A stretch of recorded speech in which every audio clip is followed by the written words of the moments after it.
Jeanette, I know there are a lot of important parts to our behavioral car, but I'm thinking one of the most important parts is that windshield, and you call it perception. Mhm. So what does that mean when we talk about perception and how we see things? It's one of the most important things about choice theory, the understanding, especially if you have a classroom. Mm-hmm. In that classroom, if you have 32 students or you have two, Mm-hmm. there's no two people that have the same perceived world. Mm-hmm. The reason they don't perceive things the same is they don't have enough information. And this could be true in our family, Mhm. especially if you have more than one child. That's right. And I guess also true for the parents. Mhm. We have a mother and father, and they would perceive things differently. And we want other people to perceive things the way we do. Mm-hmm. And if they don't, we want to hurt them. Mm-hmm. We want to blame and complain and criticize and nag and Mhm. threaten and punish them Right. until they see things the way we see Right. it. It's not going to happen. Right. And as we filter things through what we already know, think of a limited amount of knowledge some of our students or teachers have about things, Mm-hmm. the limited amount of knowledge we have. Mm-hmm. But we want people to learn quickly what we know when they don't have the tools. So what would be some examples for our parents to understand about perception? Well, one of the things that might help is to understand that we've had experiences with situations Mm-hmm. where we are fearful for our children's safety, Mm-hmm. but they haven't had those Right. experiences, Mm-hmm. and we want them to be aware of things and perceive it the way we do, Mm-hmm. and we get very frustrated when they don't. Right. But if you understand all they need is more information, Mm-hmm. and often you can get more information by asking, Mm-hmm. what do you know right now, or how do you perceive this? And from Mhm. your point of view, you may be right, Mm-hmm. but from my point of view, I may be right too. So I'll listen to you Mm-hmm. if you listen to me, and when we get more information, Right. might bring us closer Mm-hmm. to the same perception about a situation. Mm-hmm. Our perceived world, we see things as negative, Mm-hmm. positive, and neutral. Yeah.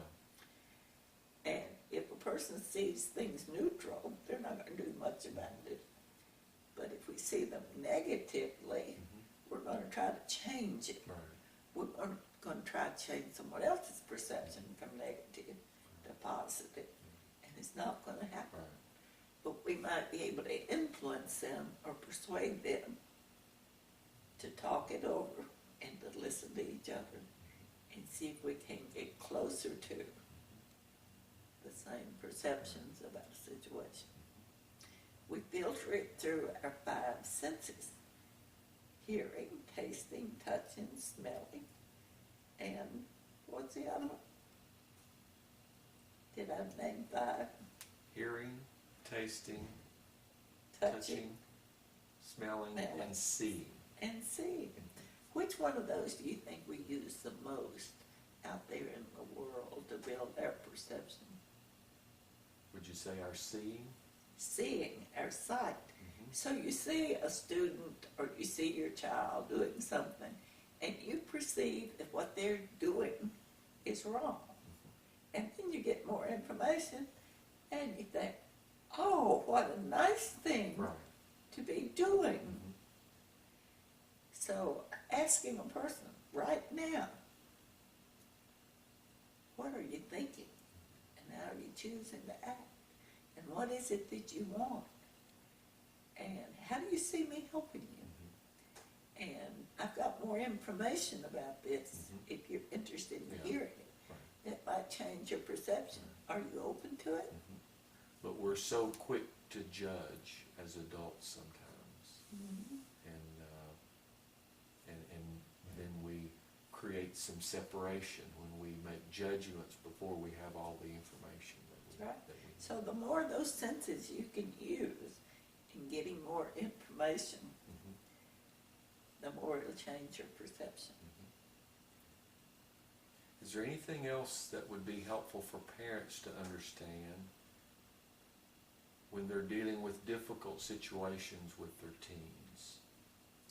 The best thing in the world they can do is build a good relationship Mhm, and listen and ask for more information and truly let them know right, you are interested and that you do care, right, and give up all of those negative, disconnecting Right. habits and start trusting right. and accepting and listening and negotiating and cooperating and supporting. And you'll see a tremendous change. When you change, the people around you change. I think it's important to remember also to be aware of our perceptions, and also to be aware that as humans we sort of have a tendency to be negative.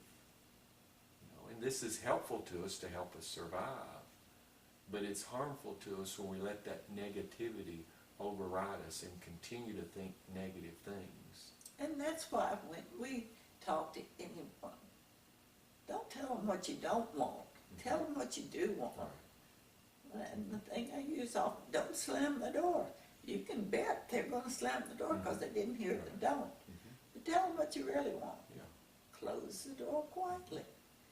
So that will help a lot in telling people what you really want and negotiating with them what they want and see if you can compromise. But always with the idea together we can work out any problem without anyone choosing to hurt. Well, I see this as being, and I perceive this as being very helpful. Thank you. It's helped me. Mhm.